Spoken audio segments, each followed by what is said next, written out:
Warning: the following podcast contains adult language and childish comedy. Listener discretion is advised. And now, please adjust your headphone volume to an unreasonable level and enjoy the most dynamic and electrifyingly entertaining podcast ever to conquer cyberspace. This is Amish Baby Machine.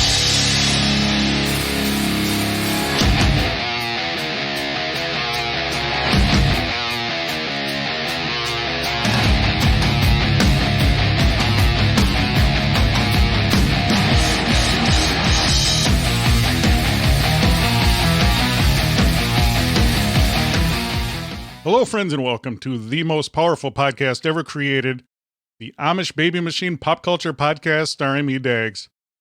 Thanks for tuning in, thanks for downloading, thanks for stopping by, and of course, as always, across this powerful oaken desk is my good friend, Mike Rez. Hello, Dags. How are you? Good. Good. Powerful show today. I'm excited. Yeah. Good to see you. Yeah, we're going to dive into something that we don't normally dive into. So, What's that, pornography? Well, no, I said something we don't normally dive into. Okay. Yeah. Ugh. I adjusted my microphone. What do you think? Yeah, it looks great. Yeah, normally the tip would get in the way. Yeah. So I can see you now. Right, yeah. So it's definitely not in the way anymore. You move the shaft down a little bit. The tip is pointing at your nose. Powerful. Yeah. My nose is big like a pickle. Oh, the barn is already heating up. Yeah. God, it's going to be a Why hot is show that? today. It's a barn. It heats up. It's what it does. It's probably all the hay in your loft. Yes. Powerful show today. We're going to do a murder mystery. Do-do-do. Yes. I'm going to find powerful, scary music like Unsolved Mysteries. Yeah. You going to get like Robert Stack? God, why was he so scary? They played that music and then you heard Robert Stack and Yeah. that's it.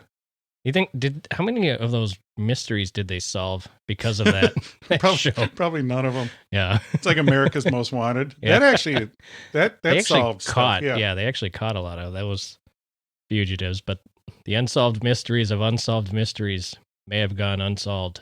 What was his name? It was like Joe Walsh, I think, of the Oh, yeah. Life's Walsh. Been Good to Him. Yeah. Yeah. I don't know his first name. He had a powerful leather jacket, though, he always wore. Right, yeah. He was big. I mean, couldn't find him every time you turned on your TV, you found him. Yeah, that was in the Couldn't get away heydays of Fox. Right. Fox was sweet back then. Yeah, it was like the advent of The Simpsons when they had terrible, terrible animation going on. Do you remember what show The Simpsons was on? Tracy Ullman. Whoa. Yeah. Sweet. Yep, I remember. Herman's Head and all those sweet Fox shows. Yeah, back when it was really cool to watch Fox. At least the network TV part of it. I don't know. I don't watch a lot of Fox, like their sitcoms and shows and stuff anymore. I don't even know what are they anymore. The Simpsons and Family Guy. Oh, so all the new stuff, right? You're right, yeah. Powerful show today. Thanks, guys. Thanks for joining us on our powerful journey today. Powerful couple beverage reviews. Let's go to that let's beverage go to the right first there. one. All right. So today, for the energy drink, should we cheers the flock early, since we're talking about what I'm drinking? Yeah. All right. There's no rules. There's only right. Right. So today I have a Monster Juice Mango Loco energy drink. It has vitamins and taurine. Now, I've heard rumors about what taurine really is. Bull urine? Bull urine. That's what I heard. Because, it's got like the tour, like toro, which is Spanish for bull. I'm Mexican, so I know. And then it's also got the word urine in it. I know cats need it. It's a powerful amino acid that cats need. Really? Yes. Interesting. Now, last week, the energy drink that we of choice had some funny words on it. That must be like an energy drink thing, because this Mango Loco is a heavenly blend of exotic juices, certain to attract even the most stubborn spirit. Whoa. Sexy. It is. It's a powerful aphrodisiac. Yeah, this skeleton on here has a top that's covering her bosoms. Did you say bosoms? I said bosoms. Look at skeleton has like a bra on. Whoa. Well, that's kind of like that what is it? The Mexican Day of the Dead? Yeah, it's definitely that artwork, the Dia de los Muertos. Oh, wow. Easy for you to say. Not really. Yeah, I mean, you can definitely tell the dude skeletons and the chick skeletons. How are they different? One's got a bone, and the other one does not. Sweet.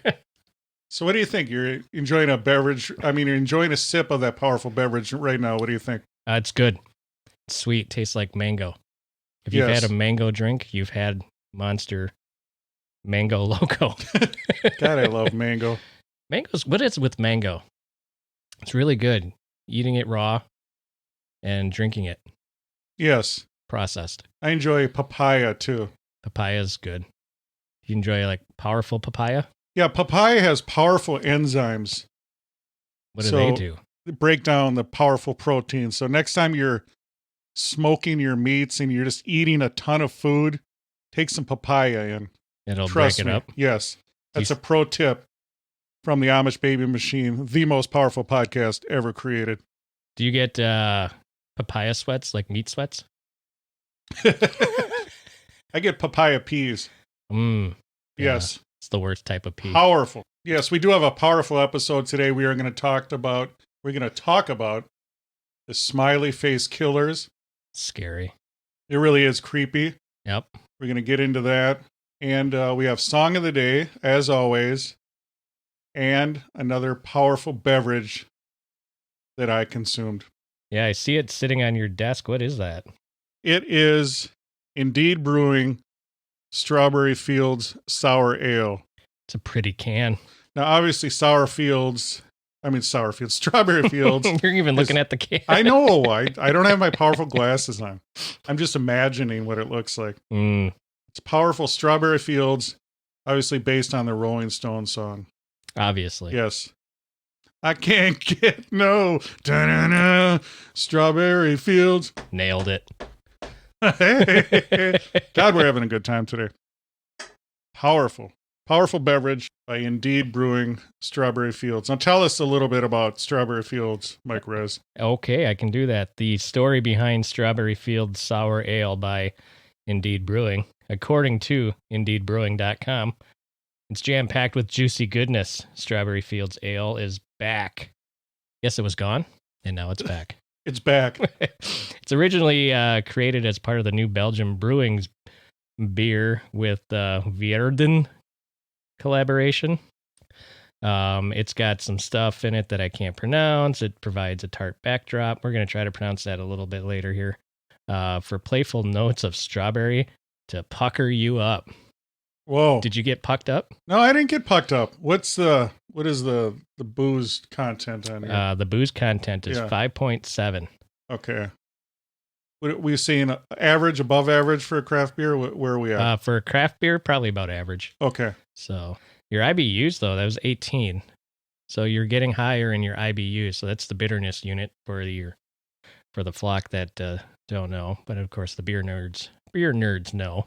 They do. The geeks, the nerds, the spazzes. Can we still call them spaz? No, that's offensive. Can't call anyone a spaz. To the spazzes?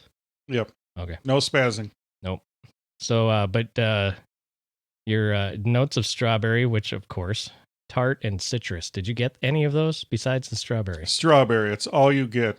It's it? And it's flat tasting. Gross. See, yeah, so when I drink something, I like the whatever the nerds call it. You know, you have that first top taste and then Right. and then you have the finish, whatever. This, you just drink it and it's strawberry and then it just goes flat. I didn't enjoy it. Really? What did it look like? How was your head? Whoa. It was powerful. We took a picture. Make sure you check it out. Follow us on Twitter at Amish Bee Machine. Enjoy us on Instagram also, Amish Baby Machine. You know, it looked like what you would think it would be, just a red strawberry looking drink. I was, looking at it, it looks cool, right? You think it would be... Right. It's The got artwork is nice. The artwork is cool. Strawberry fields, psychedelic rock. I was hoping for more. It's strawberry, uneventful. Wow, that sounds great. Should have had something else going on in there. Yeah. What else would you add to it? Or what else would you want? So I in was that. thinking maybe more tartness, more intense tartness, and a little sweetness in there too. Really? Yes, because sweetness is my weakness. Well, obviously. Yes. That's for sure. Did it taste like Belma hops? It really did. Did yes. it? How about A15 Independence yeast? Yes. Hints of the yeast. Okay. Did it also taste like pale wheat, torrefied wheat, and flaked oats? Of course. Did it also taste like lactobacillus? Yes, it's one of my favorite bacteria. Yes. Is it? All right. And strawberry concentrate, obviously. We just went over that. Yes. All right. Well, what would you rate it on a scale of 1 to 5 Passion fruits. passion fruits? Out of 1 to 5 passion fruits, I will go, for me, 2.5. That's not a lot of passion. Now, see, Strawberry Fields, I get it, it's strawberry, but it needed something else to kick it up. Yeah. Something. That's why I like raspberry over strawberry. Raspberry's got a little more intense flavor. Strawberry is a little flat. Right. So they needed to stack it with something. Like a raspberry Or passion fruit. or passion fruit. It wasn't horrible. High potential to make it delicious. Unfortunately, it didn't get there. 2.5 passion fruits out of 5. All right. Well, there you go. Strawberry Fields Sour Ale by Indeed Brewing. Had potential. Didn't quite get there. No. But if you like flat strawberry beer, go for it. Yes. Your passion fruit meter might be higher. No, I don't want it flat. I wanted busty strawberry. A busty strawberry. Well, who doesn't? No, I know. Who doesn't? Powerful 2.5. Beverage of the day. Indeed Brewing. Strawberry Fields Sour Ale. Now we do have the powerful Smiley Face Killers coming up, which is an intense subject. It is. It really is. Let's get into the song of the day. Sure. Then we will powerfully segue into the Smiley Face Killers. All right. So the song of the day that was chosen is Ultravox's Reap the Wild Wind. I could see that on a Taco Bell commercial. Powerful. Reap the Wild Wind? Yes. Yeah, I agree with you. Did you know this was the first single off of the Quartet album? Yes, I do have the powerful Quartet album, circa 1982. Whoa. You do know what you're talking about. Yes, powerful song. Yeah, and I don't have to tell you that it was recorded in Air Studios in London and then released on Chrysalis Records. Yes. Yeah, you already knew that. Yeah. Or Chrysalis. Whatever. Yes. Cocoon. We'll call it Cocoon Records. Chrysalis. I don't say those words I know very you often. don't. I know. I don't say it work either. at a frickin' paper mill. I know. God damn. God damn it. So it's a synth pop new wave song. So is the band, which is good because they produce synth pop new wave music, so they know what they're doing. There's not much on this song in particular, but we can get into a little bit of Ultravox themselves. This song did come to the U.S. It only made it to number 71 on the top 100. Made it to number 10 on the Irish singles chart, though. Thanks for nothing. Yeah, what the hell? What's going on in Ireland? So Ultravox, which earlier was called Ultravox, with the Exclamation point. That's like Wham UK. Yeah. It used to be Wham! Exclamation point UK. And then they were just Wham. Yes. Wham. Thank you, ma'am. Then they started in 1973. They were known as Tiger Lily. Of course. I mean, right there, that says enough. That's all you need. And they had a couple lineup changes throughout their career. And they were active from 73 to 88. And then they reunited in 1992. And They reunited and it felt so good. And then they stopped in 1996. And then reunited again in 2008. It's kind of like Kiss's farewell tour and all the Cher, and who else is having a farewell tour? Ozzy wasn't he? Yes. Is he still, or is he I don't know. at home? He got sick, so I don't know. Yeah, hanging out on this bed of dogs with Sharon. So yeah, that's pretty much all we got on Ultravox. What did you think? What were your thoughts on that powerful synth pop song? I liked it. It sounded like a, I don't know, kind of Flock of Seagulls-ish, Gary Newman-ish, The Cars-ish. But it was definitely 1980s synth pop for sure.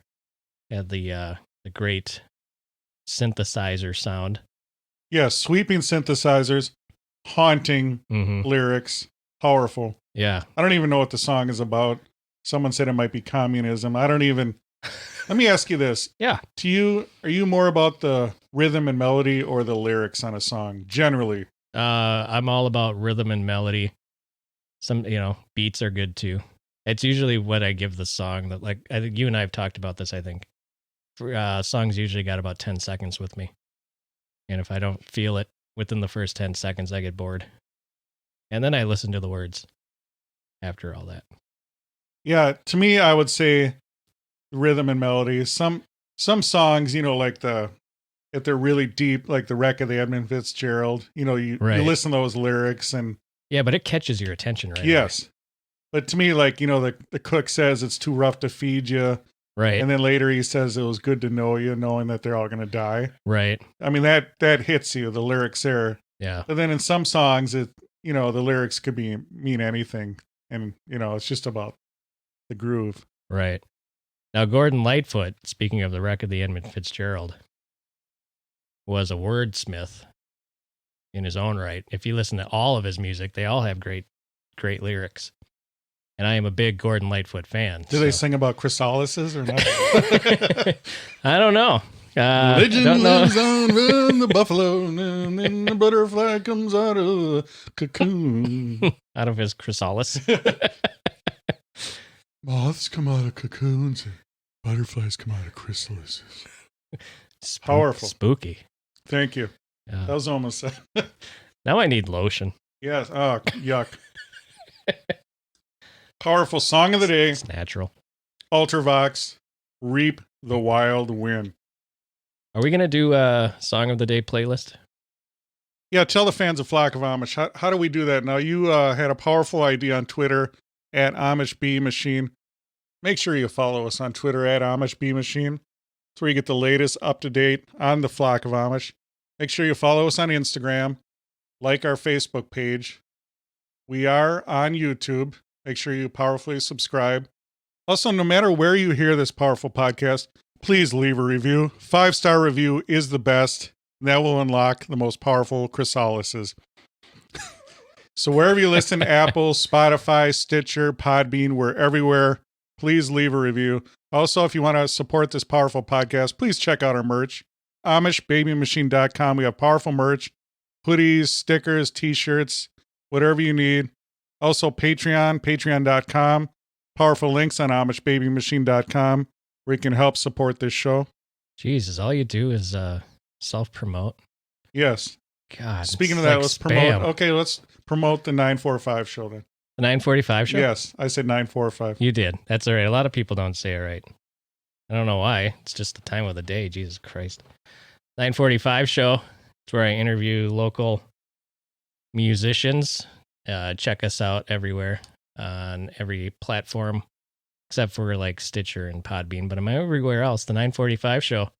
You can check me out on the social medias as well. Mike Res Radio on Facebook, Instagram, and Twitter. Twitter is where I'm more active. I'm a lot funnier on Twitter.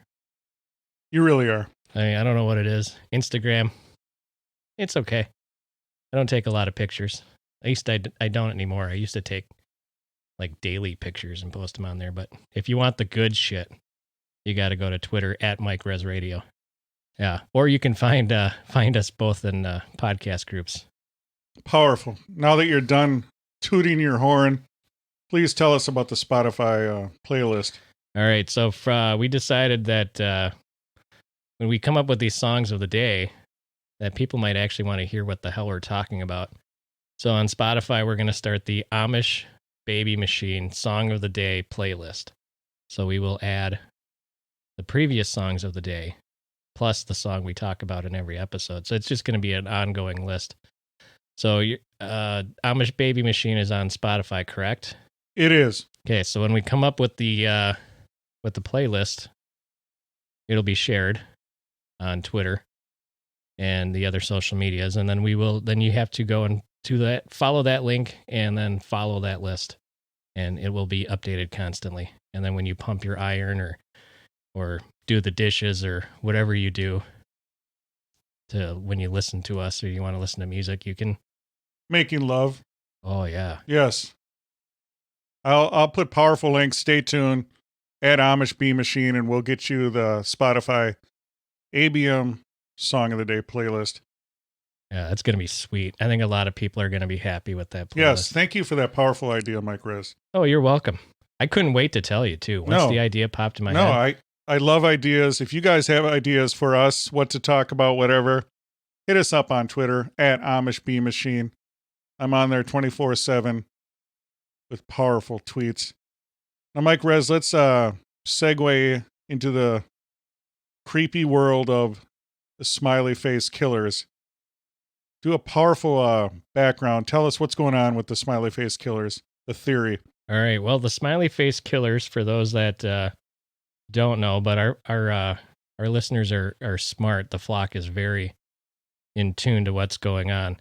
But for people who don't know, the Smiley Face Murder Theory is a theory that's been being advanced by some retired New York City detectives, Kevin Gannon, Anthony Dorate, and Dr. Lee Gilbertson, who is a criminal justice professor from St. Cloud State University. So we have, there's actually a third New York City detective that's retired that is helping them out as well.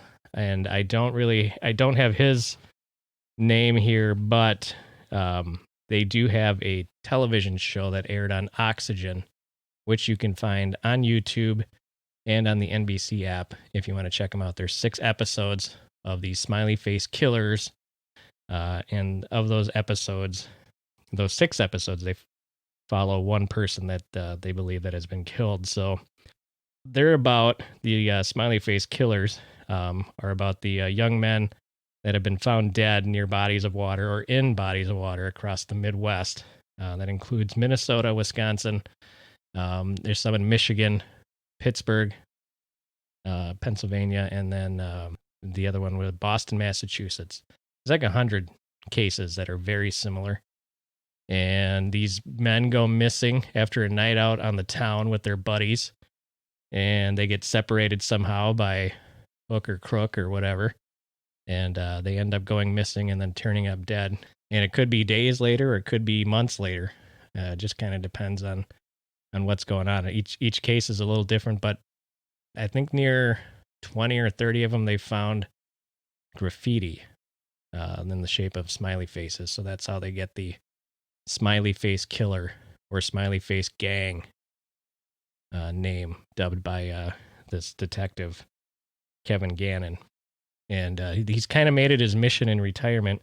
Actually, these 4 guys have to try to track down some more evidence, because in all these cases, at first, they have been ruled accidental drowning by undetermined causes. And so they just want to find enough evidence to reopen the investigation and have them classified as homicides. So they're not out to prove police departments stupid or wrong.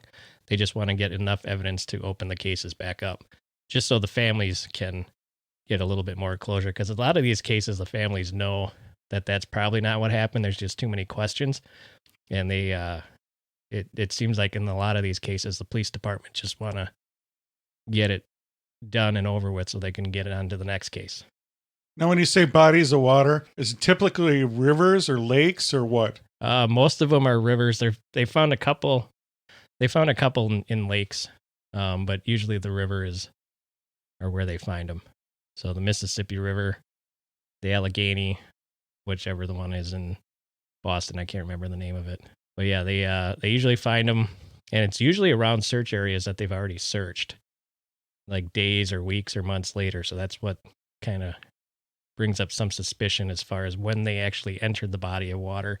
Were they alive or dead when they were put in there? Some of the similarities between everyone is they're college-age guys usually. Yep. They're usually white. Mm-hmm. They're usually high GPA, athletes. So it's kind of a weird thing going on. Yeah, and it's not targeted to gay or straight because there's some of both in these cases. But I think they said in the combined GPA of all of these cases is like 3.75. So they're not dumbasses, you know. They have a good head on them. No, and what else bothered me too is GHB was found in a lot of them, which is a date rape drug. Yeah, it is the date rape drug. Yes. Yeah. So when I was doing some research on it, so we all have that gene or drug in us, chemical GHB, but they were finding them at elevated levels in these bodies. So it would only come from being given that date rape drug. So these guys ended up floating in a river. Mm-hmm. Which to me is weird. And a lot of times the positioning was wrong too. Usually if you fall in the river, you're face down, floating right back up. But a lot of these guys, they were floating on their back and they had like their hands arranged. Yeah, and they've all had injuries inconsistent with being in the river for a while as well. I think in the first episode that I watched on the Smiley Face Killer, the name of that guy, Dakota James, was that victim.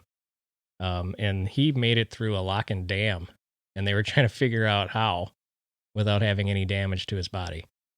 And so they went back and actually interviewed the guy that was working at the lock and dam that day in charge of everything. And they actually got the dam master's log to see how high or low the dam doors were.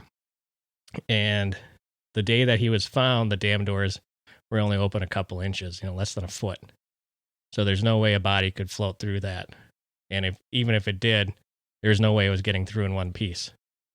But somehow the body was through in one piece, and there wasn't hardly any injuries to that body. So they thought there's no way this guy was in the river for 40 days. Plus the skin color wasn't right. The skin, this tone, they said it should be for 40 days. You should have like almost black skin. And this guy's skin coloring was still white and pale. And bruises as well. If you bruise and you're dead, that can't happen because there has to be blood flow in order for bruising to be present. There was a lot of questions about every death. So I made it through 3 episodes, and in each of these episodes, it ends with the families going back to the police departments asking them to reopen cases. And they just, when they produced the shows, they just hadn't given the police departments enough time to say whether they opened it or closed it or what happened. So you don't get a lot of closure, except for you just find out that they find a lot more evidence in these shows. So what? They think it's a gang or an affiliate, a group, single people? What is the theory on the actual group that's supposedly doing the killings? This Gannon guy, the detective who's kind of in charge of this whole process, Kevin Gannon, in an interview in an article you sent me, he didn't give out a lot of information because a lot of these cases might be reopening, but he said that there, could be a group of cells, he called them. So there are different cells in these cities.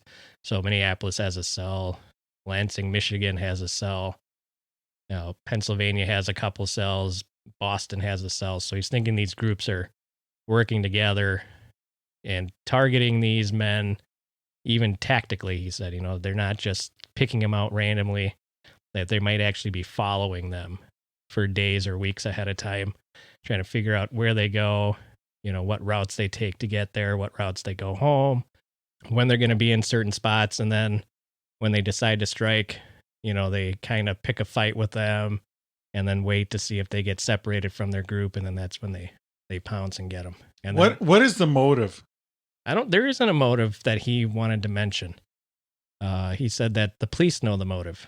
That was in that article that I read that you sent me. Interesting. Yeah. So he said there's some names, and there's an actual name of the gang, but he was being really coy about a lot of that information. He said, he kept saying the authorities know. So this retired police officer is, as much as he wants it out there that he's looking, he also doesn't want it out there about the information he's finding. It's really weird too, because at first you're like, oh, come on. How would there be gangs wanting to do that?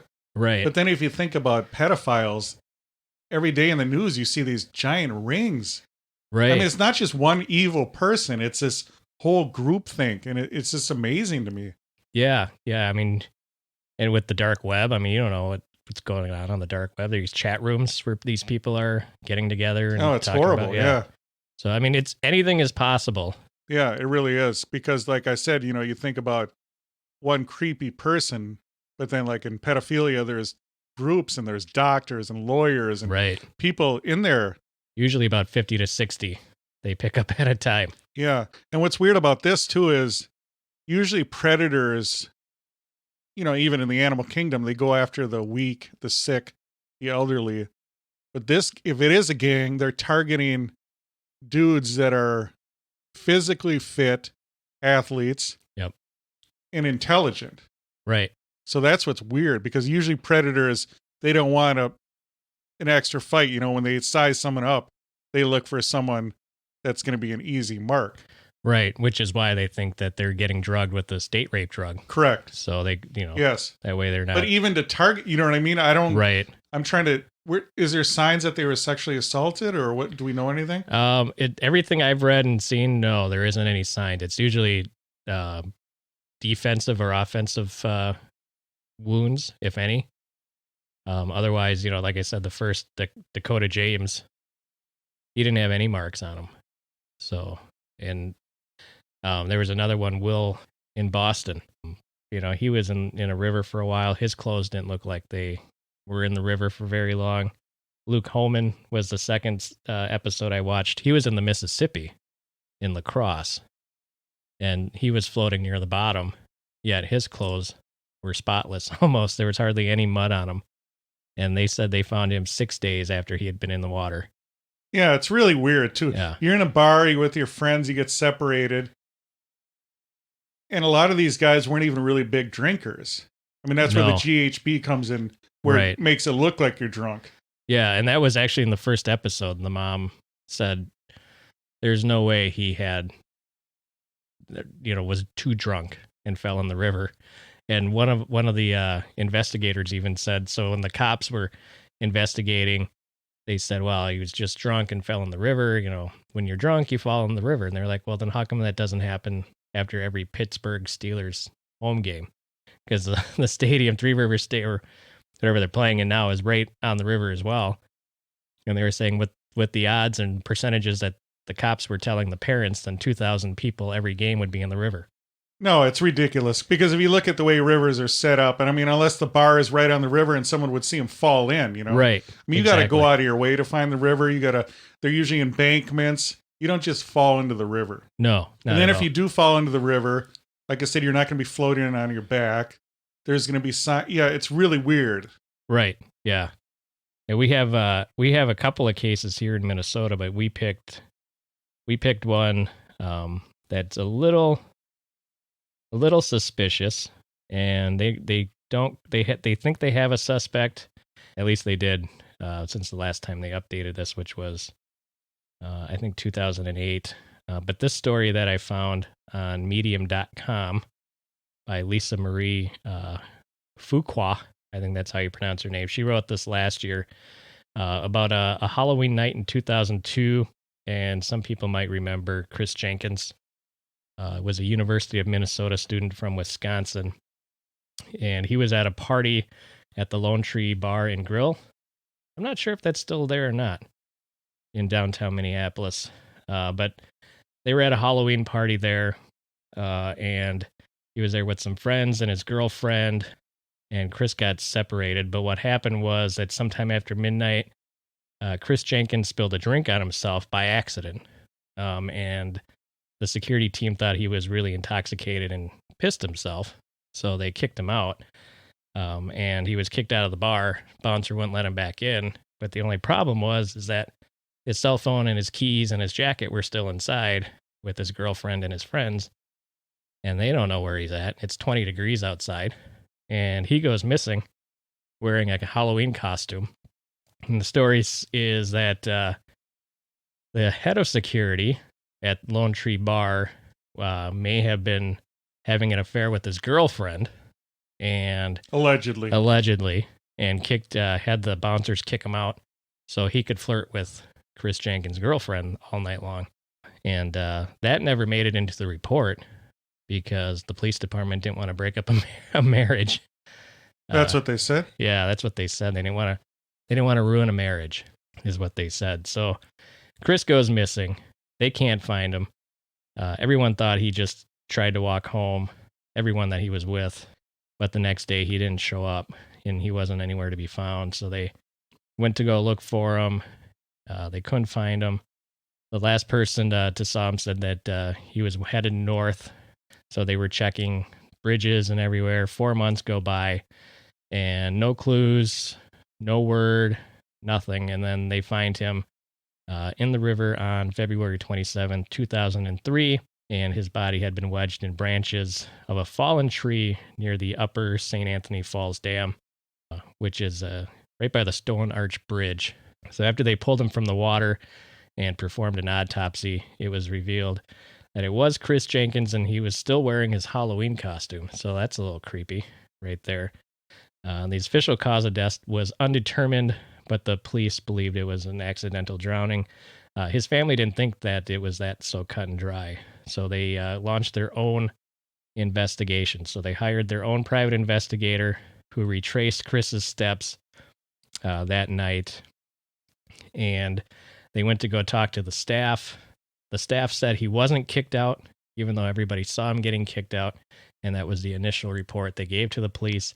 And then the owner of the bar had his attorney issue a gag order on all the employees. Whoa. So they couldn't talk to the private investigator anymore. So the night of Halloween, as we mentioned, an off-duty police officer, Mike Casey, was at the bar. He was working security.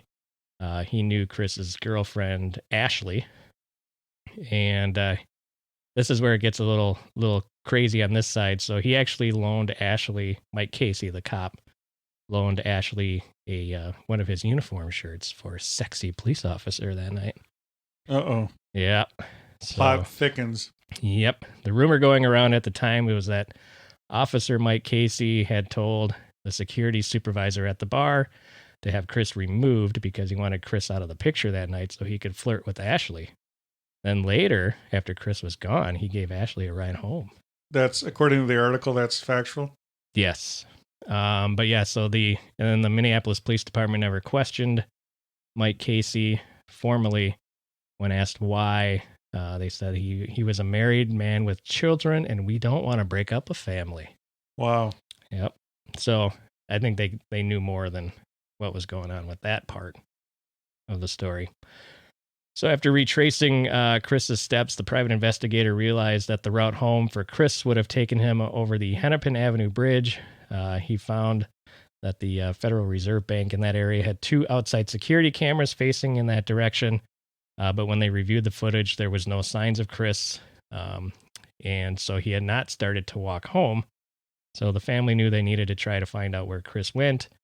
So they hired a canine unit with 2 different bloodhounds that tracked Chris's scent from the Lone Tree Bar to a restaurant across from the bar, Times Square Pizza and Subs. From there, the bloodhounds each tracked Chris's scent further to an underground parking garage next to the pizza shop. The scent came to parking stalls number 89 and 90. And then they found out that one of the bouncers was parked in one of those spots. So the bloodhounds also found a hint of Chris on the vehicle of that bouncer that was parked there that night. What was that? Say that again now. So the bloodhounds tracked Chris's scent Okay. to 2 parking spots. And they found out one of the bouncers from the bar was parked in one of those spots. So they had the dog sniff the bouncer's car, and they found hints of Chris in the car as well. What do you mean hints? They must have hit him, with this scent. The dogs, okay. The dogs go crazy. So they investigated the car because now it's a possible crime scene. Yes.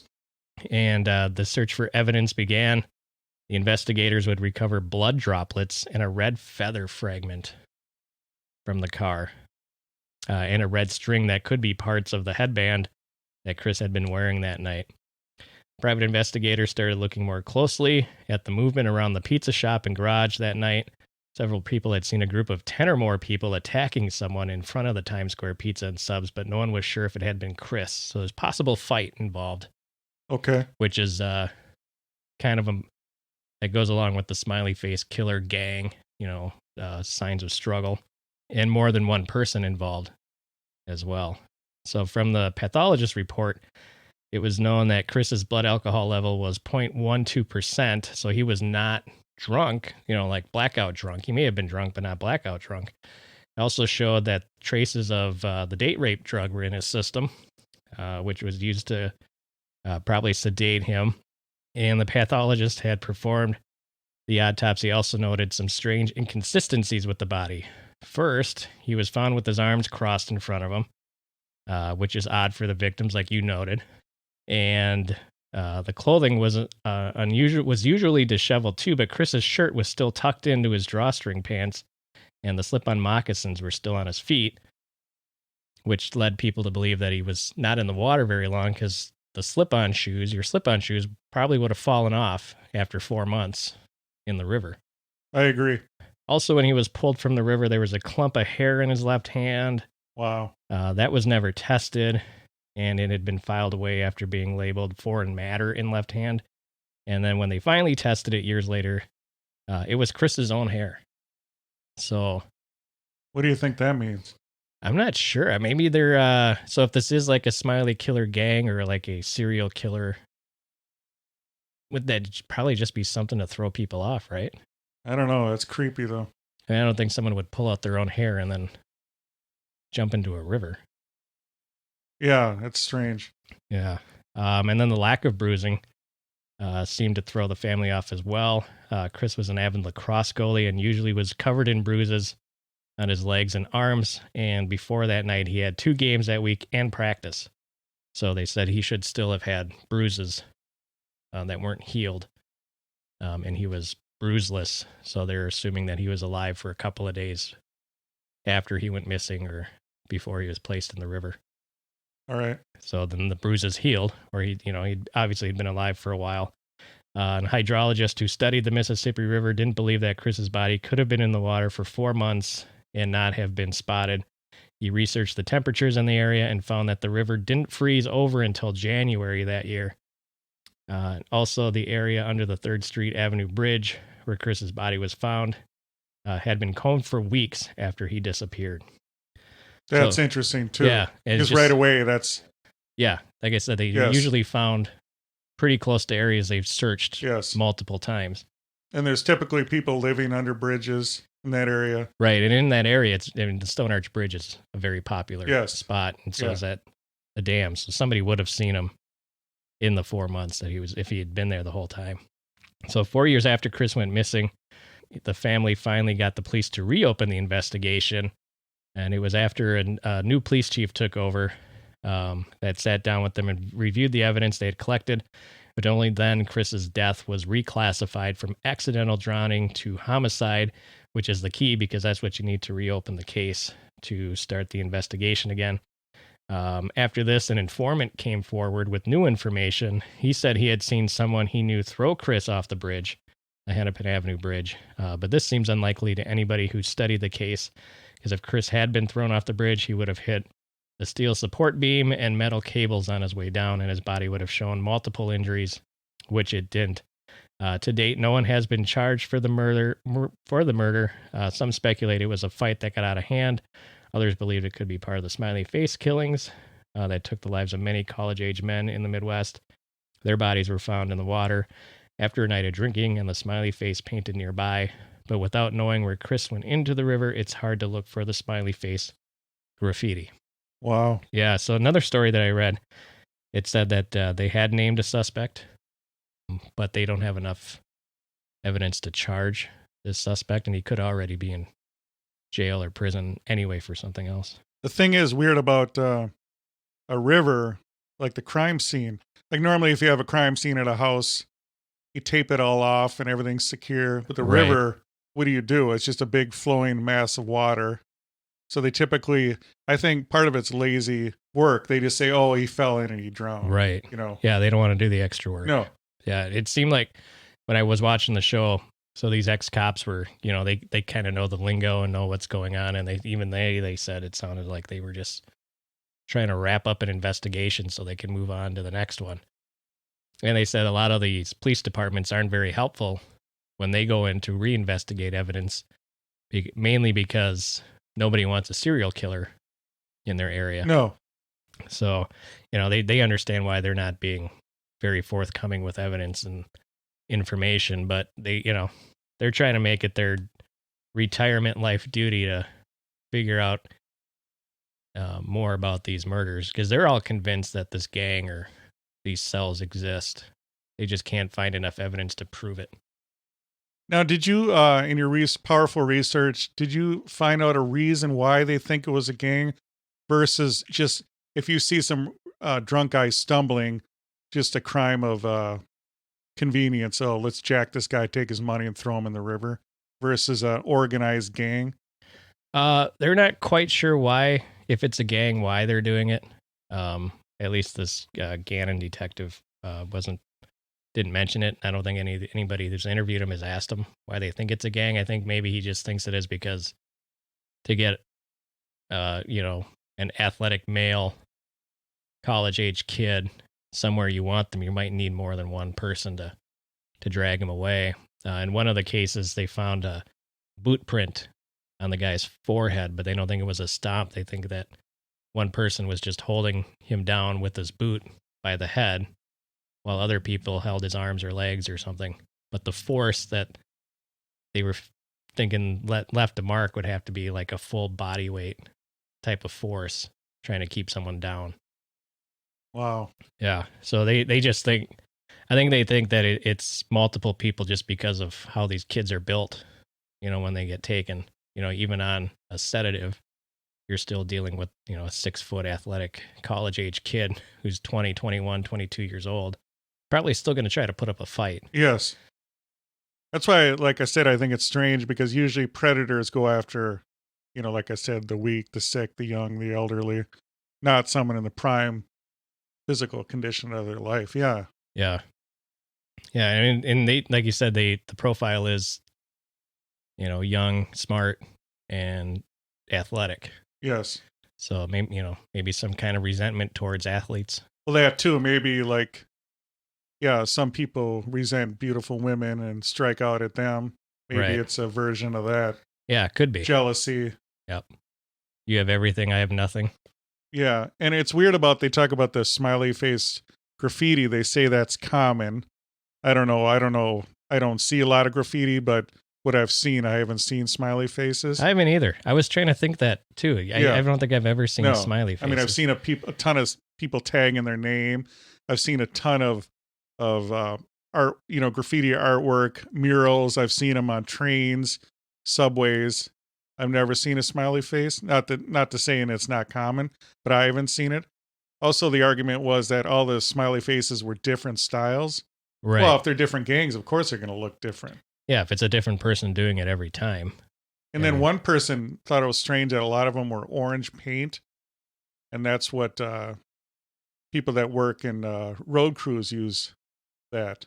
Yeah. And then maybe it was someone that, knew about that. And yeah, it's funny because you said one of the, I think it was, so Luke Holman, he was the, one of the cases that they found an orange smiley face near the spot they think that he went in.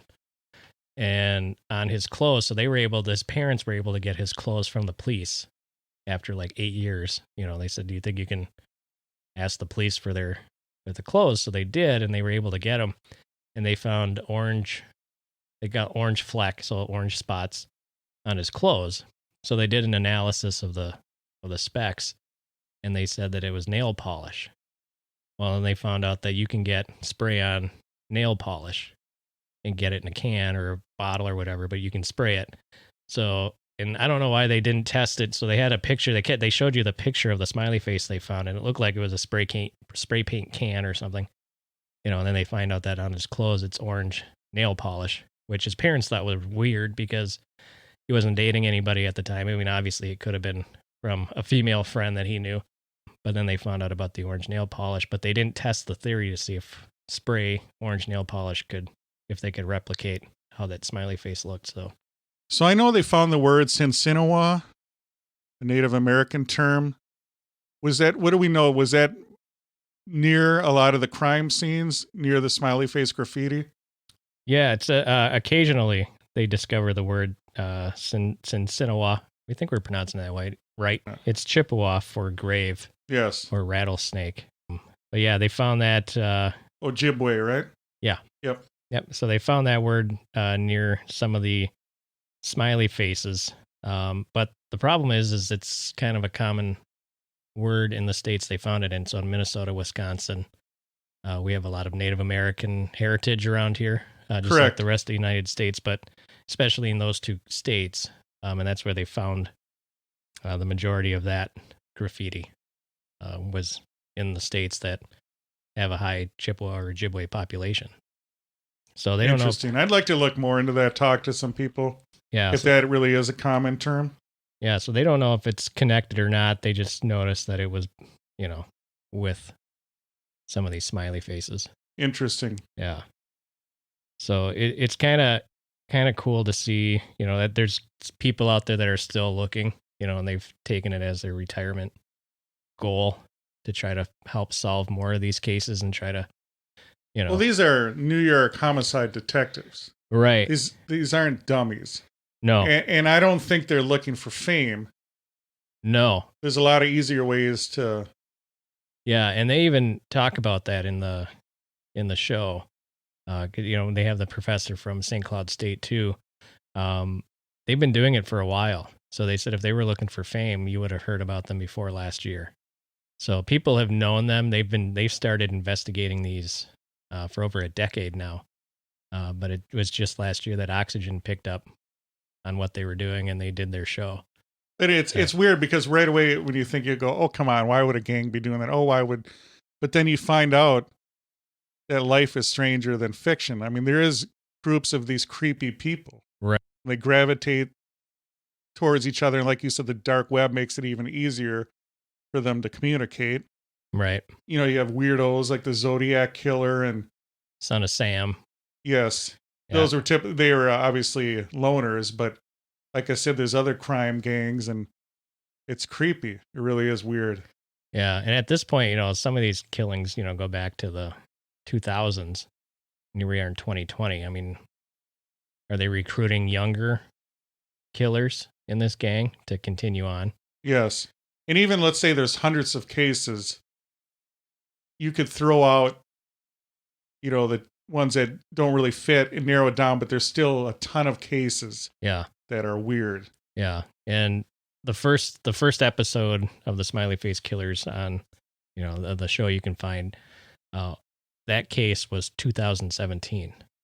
So, I mean, it's pretty recent still that these college kids are still dying near rivers and being found in rivers.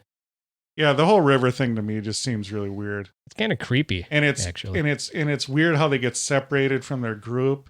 Yeah, every time. Yes, and it's not like the killers aren't, if they're killers, they're not separating them. They just wait for them to be separated, and then they go in. Or at a bare minimum, it's just creepy that there's people that, even if it's just a crime or opportunity, just to prey on some person in that condition. Right, yeah. It's just creepy. Yeah.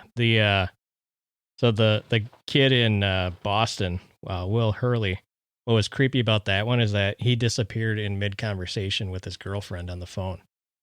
Wow. So he said his phone was dying, and she was picking him up from the garden because he was at a Boston Bruins game, and he left early. And his phone dies in the middle of their conversation, but before his phone dies, she asks him where he is and says, I'm 99 whatever street. So she puts it in her phone and she's 150 feet away. So she goes to that address, which is like a parking lot, and she gets there and she can't find him anywhere. And they said where they found his phone, she definitely would have seen him if he was where they found his phone.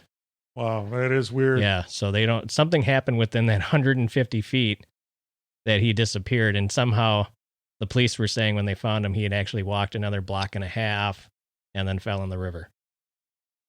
But where they found his phone, there was no way that he would have been at that location without her seeing him. And she was talking to him. She was talking to him on the phone. So he was lucid. Yeah. It's not like, oh, I'm totally out of it. I'm just going to fall in the river. No, and she said there was nothing in his voice that made it sound like he was drunk. But when they show the security camera of him coming out of the garden, it does look like he's stumbling a little bit. But she said you couldn't tell he was drunk if he was drunk. So they were wondering if he had gotten drugged. Well, that's the thing with GHB. Right. It puts you to sleep. Yeah. Erases your memories. So who knows when he got hit up with that, Right, yeah. So he, he just walking out, talking to her and was trying to get picked up from a game, and he disappeared within 150 feet in the middle of a conversation. That's creepy. Yeah. So, I mean, what do you chalk that up to? It's not like he just vanished and ended up in the river somehow. So, and they found him upriver from where they suspected he entered the river. They were saying, there's no way. No. So the current would not take you up. No. And like I said, people have been doing it forever, throwing their guns in the river, throwing their knives in the river. Right. Throw a body in the river. I mean, it takes care of so much evidence. Yep. And then, like you said, if someone's lazy doing their police work, and he fell and he was drinking, yeah. Right. That's their conclusion. Yeah. So